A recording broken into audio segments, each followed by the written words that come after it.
feel like I am in an abusive relationship with my 15-year-old son. Cannot let him see me have this fire working out of my hand and throw it across the room.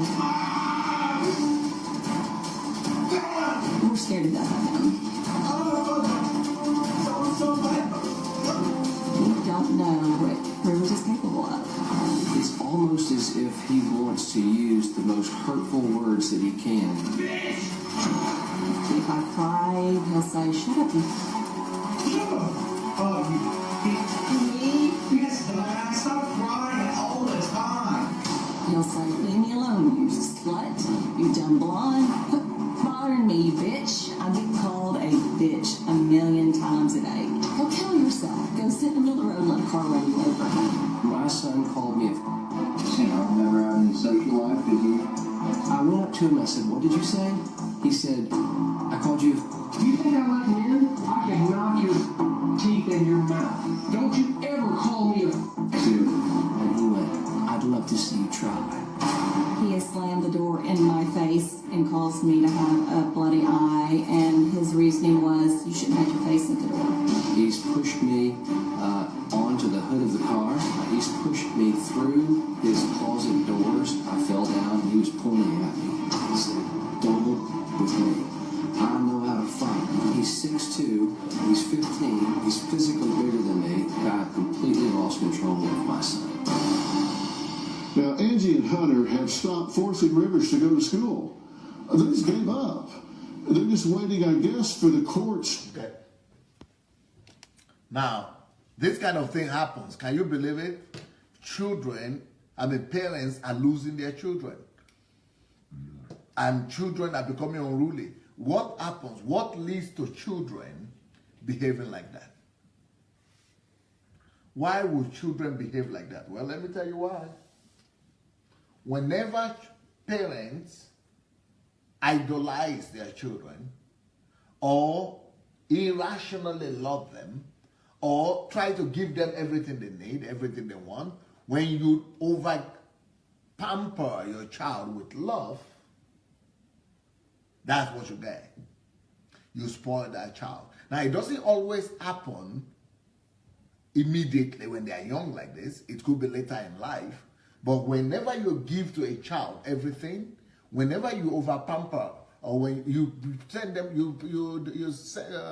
they become spoiled brats.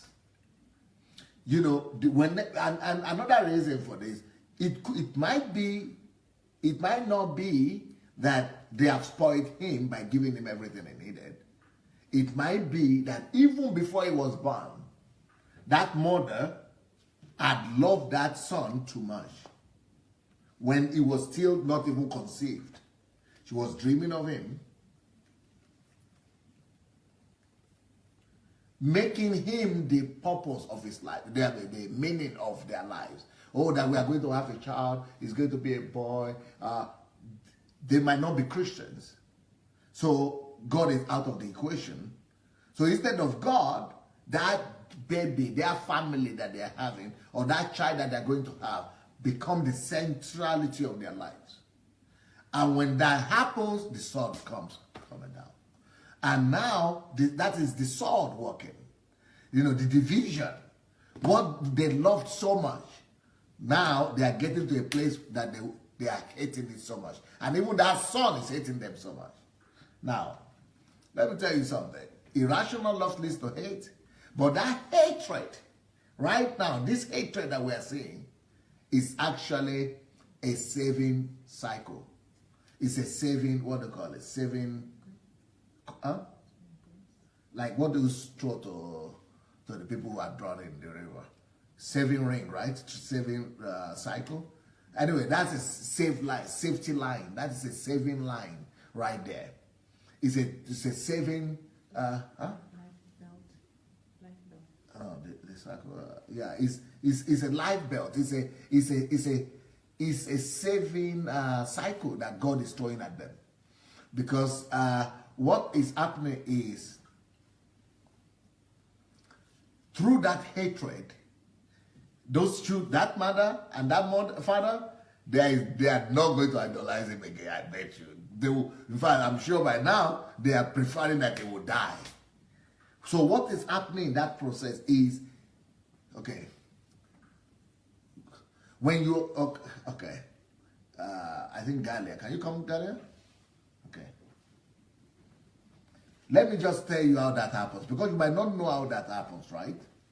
Okay, let's say this, you are the child that, you might need to come closer. This is the child that I am the father and I love this child so well. And you are the mother. Yeah. And this is the mother.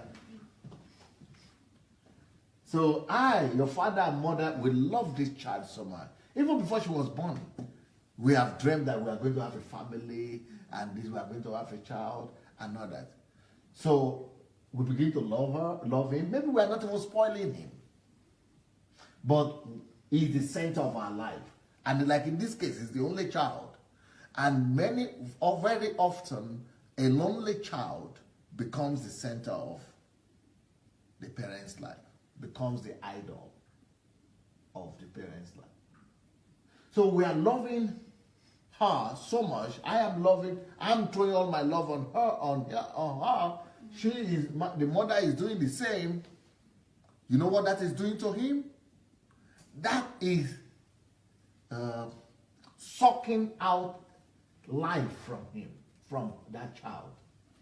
Sucking out life. How? Why should they be sucking out life? Okay, let's say, when she is the center of our lives, that means that child is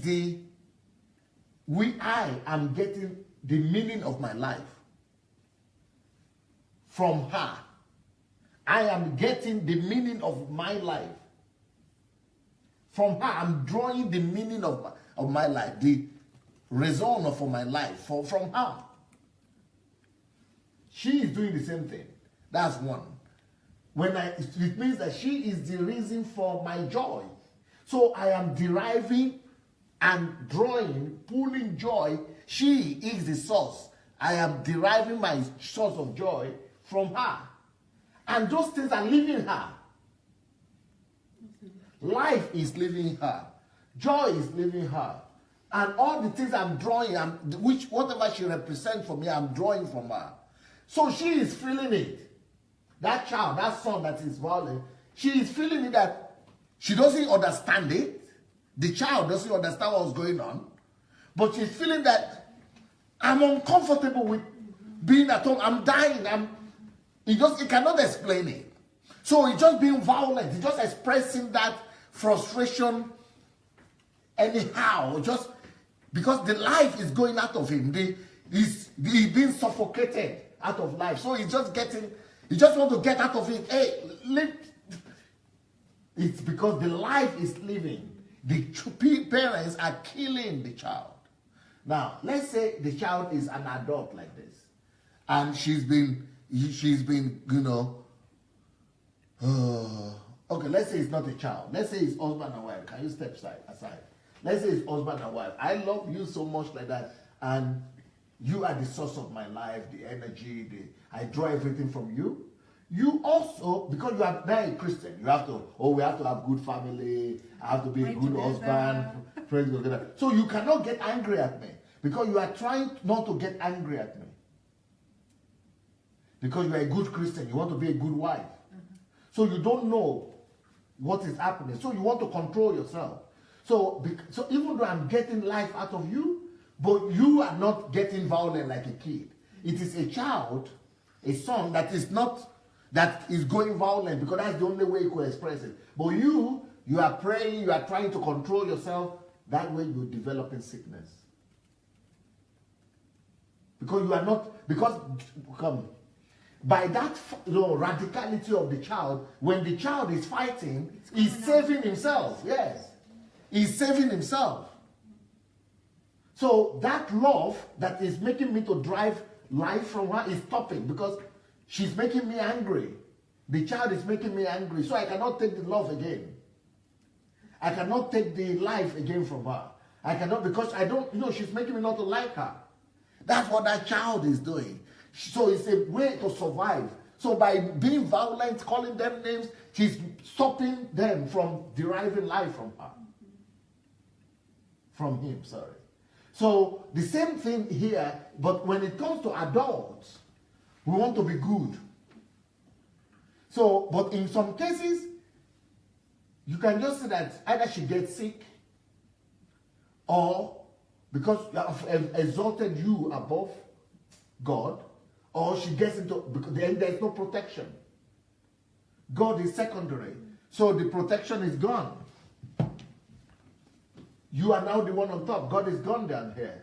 So you can get sick. You can get into accident. You can get cancer. Any kind of attack can come upon you. But so anyway, by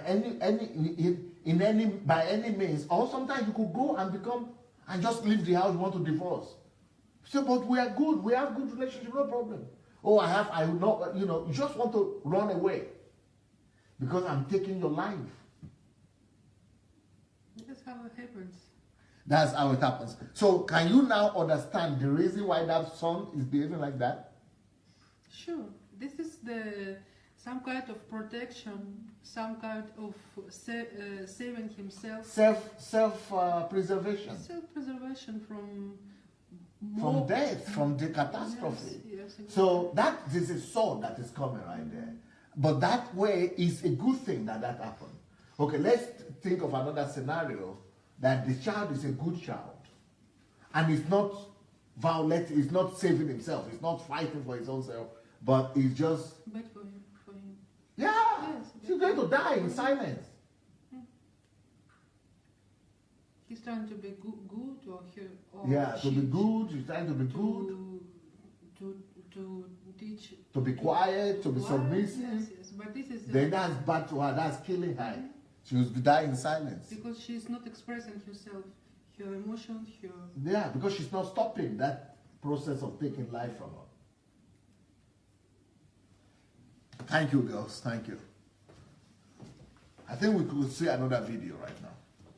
Let's have a look at another video which might be able to help us in what we are talking about. And that's why the son of the first man that we spoke will show you today. That's why the son died. But we are going to see another video. Please, let's have